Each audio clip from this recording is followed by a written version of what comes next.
Comme nous tous, j'étais posé tranquillement dans mon confortable siège de cinéma, sans popcorn, rip, en train de mater une démonstration technique et artistique des studios DreamWorks. Ça c'est pas un peu Spider-Man ça? Et surtout, en train de retrouver mon bon vieux pote d'enfance qui m'a tant fait rire par le passé, par son caractère cool et téméraire, sa langue bien pendue, son flow et ses idées totalement folles. Et en le retrouvant là, je me suis dit qu'il n'a pas beaucoup changé depuis le temps. Moi j'ai grandi, j'ai évolué, mais visiblement pas lui, il vit encore de cette manière insouciante et intrépide, comme ce bon vieux pote que t'avais dans tes années lycée qui faisait rire toute la classe, mais qui quelques années après n'est devenu que l'ombre de lui-même. Mais bon, après tout je me suis dit qu'il vit dans un conte merveilleux où il peut lui se permettre d'être aussi insouciant. Aucune chance pour lui que dans le monde de rêve où il vit, la réalité le rattrape. Jusqu'à ce que...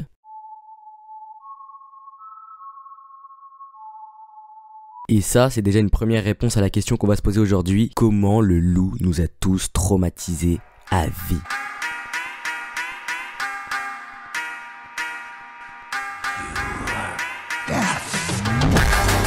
La première réponse étant donc la réalité implacable et inéluctable qu'il représente pour un chapeauté qui s'est bercé d'illusions et de légendes toute sa vie. Illusions, légendes, mensonges auxquels il doit faire face aujourd'hui et maintenant, car c'est littéralement une question de vie ou de mort. Mais ce qui fait du loup un antagoniste tant mémorable, c'est bien évidemment la masterclass qu'est sa scène d'introduction, qui est d'ailleurs la meilleure scène de tout le film. Une scène d'introduction est la chose la plus importante, primordiale pour définir, établir les enjeux, les conflits, les personnages dans leur caractère, leurs capacités, etc. C'est donc une scène qu'il ne faut jamais bâcler dans vos histoires, car sinon le lecteur ou le spectateur part avec une base floue ou très peu intéressante. A l'inverse, une scène d'introduction tellement puissante comme celle du film peut à elle seule carry toute votre histoire. Elle peut être faite tout en sobriété, en élégance, comme c'est le cas par exemple par le personnage d'Aki dans Chainsaw Man, dont j'ai fait une analyse dans ma dernière vidéo, allez la voir. Mais elle peut être faite aussi tout en force pour qu'elle reste le plus mémorable possible, comme c'est le cas pour la scène d'introduction du loup, qui est faite pour que tu n'oublies jamais tout au long du film et bien plus, la menace, la terreur imminente qui a été installée et qui a flanqué littéralement une raclée à ton chat préféré. On va décrypter tout ce qui fait la virtuosité de la scène dans son aspect cinématographique, plus particulièrement dans son aspect visuel, et on verra comment elle s'appuie sur un design de personnage tellement fort, bien réfléchi, qui transforme n'importe quel plan en un plan iconique, le rendant de ce fait lui-même iconique. À la fin de la vidéo, je vais aussi me permettre de revenir sur un point purement narratif qui rend la confrontation entre le loup et le chat beaucoup plus subtile, avec peut-être un second sens, un second message que vous n'avez peut-être pas vu. Ce qui est d'abord intéressant à dire avec cette scène d'introduction du loup, c'est qu'elle est en totale rupture de ton, pattern interrupt comparé à la dernière scène qu'on a vue de l'introduction un peu de toute la grandeur du chapeauté, qui était elle toute folle, toute avec des couleurs saturées, chaudes, presque criardes des fois, remplies de personnages qui venaient surcharger les compositions, etc. Là on a une scène vide où le chapeauté est presque seul, où on a des couleurs beaucoup plus sombres, presque nuit, et il paraît pas si grandiose, pas si grand que ça dans cette scène. Et c'est dans ce contexte-là qu'on a la première apparition du loup. Et ce que je trouve intéressant avec cette première apparition, c'est qu'il apparaît avec une astuce de mise en scène qui va être assez récurrente dans toute la scène, à travers un miroir, à travers un reflet. Donc déjà là c'est bizarre, on a un personnage qui apparaît comme de par magie. Et c'est ça que je trouve intéressant avec le personnage du loup, c'est que dans toutes ses apparitions, il va aller au-delà des contraintes physiques un petit peu. Ce qui va participer à la grande part de mystère qu'on a sur lui et ses capacités. Et c'est ça que je trouve super intéressant dans les cartoons ou dans les contes, c'est que t'es pas obligé de définir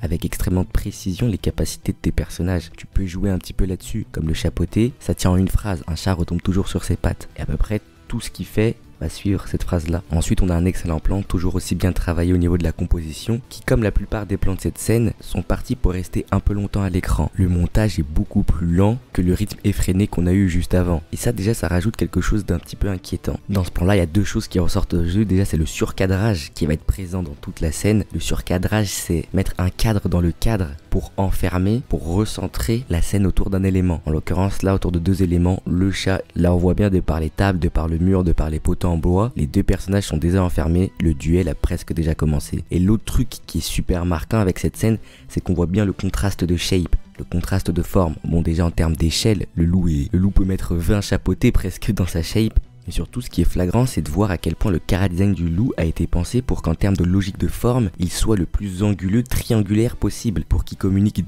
directement, même de dos, de la dangerosité. Que ça soit sur son poncho, sur le haut de sa tête, sa capuche, sur ses coudes et sur sa queue, tout est en forme de pointe et de triangle. Et ça par exemple c'était le concept art de base, qui sont beaucoup moins définis en termes de forme, beaucoup moins anguleux, et du coup le loup paraît beaucoup moins impressionnant. Donc ils ont vraiment fait un boulot à ce niveau là. Et on a aussi un contraste de forme entre le chapeauté et le loup, parce que le chapeauté on voit que dans son design, de par son espèce de plume, son chapeau, sa cape, sa queue qui ressort, il a plutôt des formes qui sont tournées un petit peu vers l'extérieur, ouvertes, conformément à son caractère, alors que le loup, lui, est beaucoup plus renfermé, ce qui lui donne l'air beaucoup plus mystérieux. Et quand vient l'orage, annonciateur de mauvaises nouvelles, on voit que les reflets de celui-ci viennent encore ciseler les shapes, les formes, pour créer d'autres formes plus anguleuses sur le loup. Donc c'est vraiment l'information qu'ils veulent faire passer, quoi. Le loup est mystérieux, le loup est dangereux, attention. Et a priori, il n'y a pas vraiment d'issue de secours, même si à ce stade-là, on ne connaît pas les intentions du loup. Encore une fois, dans ce plan, on voit le museau qui est ciselé jusqu'à sa pointe pour être anguleux, et qui pointe en plus vers un plan reflet, un plan, ce que je pourrais presque appeler un plan préfigurateur, sur un chapeauté totalement angoissé, coincé par la domination du loup. Le loup n'a encore rien dit de méchant, on ne sait même pas encore qui il est, mais il exerce déjà une domination, une pression totale sur le chat. En plus de ça, on a le reveal de ses yeux qui se fait assez tard, mais quand on les voit, c'en est trop, ces gros yeux rouges, extrêmement saturés, qui contrastent avec le noir qu'il y a autour de ses yeux, et avec plus généralement les couleurs sombres, les couleurs ternes qu'il arbore dans son chara-design. Là, on sait qu'il veut faire quelque chose de dangereux, quelque chose de malsain. Tant bien même il essaye de sourire, ça lui fait une tête de psychopathe. Ce que j'aime bien, c'est qu'avec les deux plans qui s'enchaînent, on a un petit peu un conflit de regard entre le loup et le chat. On voit que lui, le loup, enfin plutôt le chat, a un regard beaucoup plus héroïque, de valeureux cow-boy des films de western à l'ancienne, avec son chapeau qui vient lui accentuer son regard, le fond de ses yeux qui est vert, une couleur bien plus positive. Donc on a cette opposition entre les deux qui est directement marquée, d'autant plus que cet enchaînement un petit peu, ce duel de regard, c'est typique des montages des films de western, dont toute cette scène s'inspire allègrement, que ça soit dans le décor, que ça soit même dans le premier plan. On a vraiment un duel entre deux personnages tout droit sortis d'un western. Tout ça on le ressent bien, alors que le loup n'a encore rien dit à part dire qu'il est un peu fan du chapeauté. Ce plan là il est incroyable, regardez comment la forme du loup vient manger la forme du chat. Mais surtout, ce qui va marquer encore une autre astuce de mise en scène qui va être récurrente dans cette scène, c'est les plans hollandais, c'est-à-dire les plans avec la ligne d'horizon penchée qui rajoute tout de suite à une scène banale quelque chose d'inquiétant. C'est d'ailleurs une technique de composition qui est souvent utilisée dans Demon Slayer pour rendre une scène totalement calme, inquiétante par l'arrivée d'un démon, ou même dans Mob Psycho 100 avec les esprits. Bref, c'est super simple mais c'est diablement efficace. Dans ce plan-là, on a encore un surcadrage avec les deux bouteilles. D'ailleurs, le chapeauté essaye de s'enfuir, mais il y a la grosse bouteille qui le bloque. Bon, elle le bloque pas physiquement, mais dans la logique du plan, c'est l'impression que ça nous renvoie. Dans ce plan-là, il y a quelque chose qui renvoie au chara-design du loup que je trouve super intéressant. C'est déjà en fait que c'est un loup. Déjà, ça s'inscrit dans la logique de faire appel à des personnages de contes. Ici, c'est le grand méchant loup. Mais surtout, dans ce plan-là, on le voit bien, ça rend les choses beaucoup plus instinctives, beaucoup plus animales et bestiales. Parce que la gestuelle de ce personnage-là, le loup, a été vraiment super bien travaillée pour nous faire ressortir à quelques moments toute l'animalité qu'il y a en lui. Et donc là, malgré qu'il fasse un compliment à Poté, on a son museau extrêmement anguleux qui pointe directement sur la tête de Poté. Et on ressent ça comme étant extrêmement dangereux. Globalement, son museau est super bien utilisé. Et vu que c'est un élément purement animal, l'odorat du loup, ça ramène directement presque à une peur primaire. Le loup bouffe le chat, point. Bon là c'est vraiment un plan préfigurateur, un plan de foreshadowing, vous l'avez tous compris. Mais c'est le moment où les hostilités vont vraiment démarrer. Le chapeauté serein, en confiance. Et ce qui est bien, c'est que dans toute cette séquence, on le voit incarner un petit peu sa légende. Il va reprendre un petit peu la caméra, parce que la caméra c'est un petit peu le pote de chapeauté. Il la prend, il l'amène, et la caméra va systématiquement le mettre en valeur, le paraître plus grand que nature. Et là c'est typiquement ce qui se passe. Là on a un petit insert, mais ça a un plan, ça a un nom bien précis. C'est justement un plan surutilisé dans les films de western pour montrer qu'un personnage va dégainer. On le voit même aussi dans Lucky Luke. Voilà, on est encore dans cette grande inspiration au film de western. Après on a ce plan là qui va aussi durer pas mal de temps à l'écran pour qu'il ne reste vraiment en mémoire. Et là il est extrêmement bien composé, pas besoin d'étayer. Mais dans ce plan c'est vraiment que là on voit même au niveau des oreilles du loup, au niveau de ses poils, au niveau de tout, ils sont vraiment allés très loin dans le langage de forme anguleux et triangulaire pour un film DreamWorks. À aucun moment là ils ont essayé d'assouplir, d'arrondir un peu le design comme ils le font habituellement. De retour avec un plan hollandais, et quand je parlais de gestuelle bestiale qui trahissait les intentions du loup, là c'est totalement le cas. On a le loup qui est posé, décontracté, qui boit, mais on a ses oreilles en pointe, dressées, qui nous montrent qu'il est à l'affût, qu'il est prêt à se battre. Et surtout on voit sa faux qui pareil est totalement pointue, et en plus avec le contraste de valeur qui ressort bien, qui est très dangereuse. Donc là la menace est palpable parce que juste avant le loup avait fait valdinguer l'épée du chat avec une rapidité et une facilité déconcertante. Ce que j'aime bien dans cette animation du chapeauté qui a des chutes de framerate, c'est qu'elle fait un petit peu office de start avant le début d'un combat. Et là en plus on a une petite musique épique qui se lance. Et donc là c'est un petit peu comme dans un jeu vidéo où tu vas faire une rencontre aléatoire et que tu vas entamer un combat. Bah là c'est un petit peu le rituel. Ou comme dans un jeu de versus. Là on a encore un plan reflet qui montre totalement la domination du loup. Ou dans le plan le loup le scinde en deux directement. Il ne blague absolument pas. Le personnage du loup sera un personnage iconique dont on se souviendra des dizaines d'années après. Parce que dans son chara design on a tout fait pour qu'il le soit. Déjà un personnage un peu icône, c'est un personnage qui a très peu de détails. Comme les Mickey, comme les Sonic ou comme les Pikachu. Le loup c'est pareil. Il a juste son poncho et c'est faux, c'est tout. Et mettre peu de détails à un personnage, c'est assez risqué parce que ça peut le rendre un petit peu irréel, un petit peu faux. Mettre des détails à certains personnages, ça permet de raconter une petite histoire sur son passé, sur son caractère à travers ces détails-là. Quand t'en as pas, tu dois faire autrement et tu dois faire par la silhouette. La silhouette, c'est le truc le plus important et c'est le truc commun à tous les personnages iconiques que vous connaissez. Mickey, Pikachu, Sonic, Kirby, bref, tout ce que vous voulez. La silhouette, c'est ce qui fait que d'un coup d'œil, on se rappelle du personnage, mais surtout on se souvient de qui il est, de ses compétences et de son caractère. Quand vous voyez la silhouette de Kirby, vous devinez rapidement son caractère et même ses compétences. Pareil pour Sonic, avec ses fines jambes élancées, ses pics au-dessus de la tête, mais ses pics dirigés vers le bas parce que c'est pas un hérisson méchant. Là pour le loup, sa silhouette est claire. Déjà on a vu en termes de logique de forme, c'est que des triangles. Et ce qui va sortir justement de ces silhouettes, très souvent c'est ses faux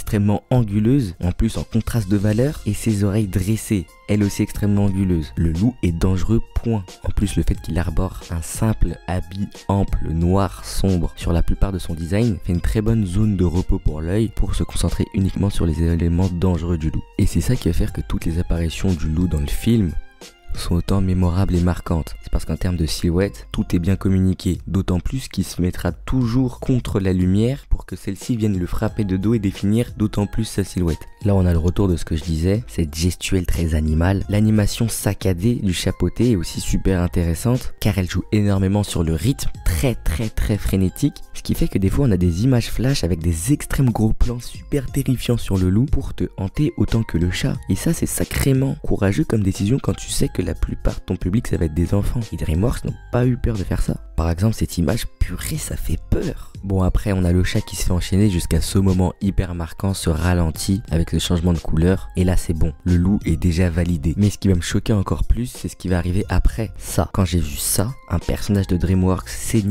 avec un traitement sur le sang aussi réaliste, j'ai fait là ouais, là ils ont tout compris. Après on a la réaction très animale, très instinctive du chat qui va prendre les jambes à son cou et là c'est bon. À partir de ce moment là, le loup est déjà un incroyable antagoniste et le meilleur méchant de film d'animation. Et avec tout ce qu'il va faire par la suite dans le film, pour moi c'est un des meilleurs méchants que j'ai vu all time. Tout simplement. Il y a un aspect purement narratif que je trouve assez subtil avec ce grand méchant loup. C'est qu'on arrive à te faire croire à juste titre à une confrontation plus profonde entre le chat et le loup sans avoir eu recours à des flashbacks, sans avoir eu recours à des techniques du style en réalité je le connaissais depuis le début, c'est mon frère, on partage le même sang, où il y a eu une histoire de prophétie entre nous deux, etc. dont nos chers amis nippons sont friands, pour rajouter artificiellement une tension dramatique en plus, une profondeur en plus, alors que là, juste avec un monologue bien placé où le loup nous révèle qu'il est bel et bien la mort elle-même, superbe discours d'ailleurs de méchant, encore une case de cocher pour lui, et vu que maintenant à ce stade du film, il est plutôt très bien établi que le chapeauté se rit de la mort, donc ça fait certainement des dizaines et des dizaines d'années que le chapeauté se rit, se moque,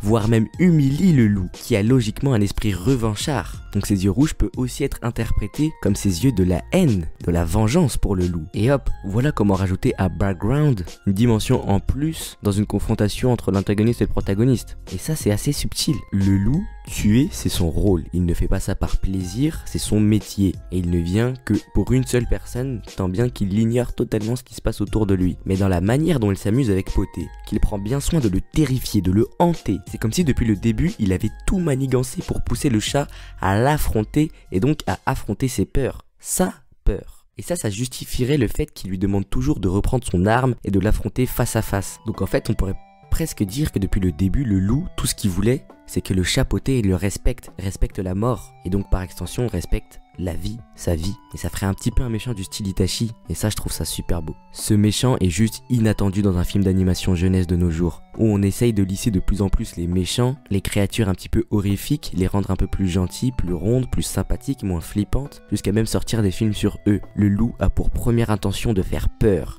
il doit provoquer des crises de panique. Sans ça, il ne marche pas. Et DreamWorks ont eu le cran d'aller jusqu'au bout. Et ils l'ont fait avec tellement d'ingéniosité qu'il évite allègrement le cliché du méchant clownesque chaotique qui au final ne fait jamais rien et devient vite pathétique, n'est-ce pas Hisoka?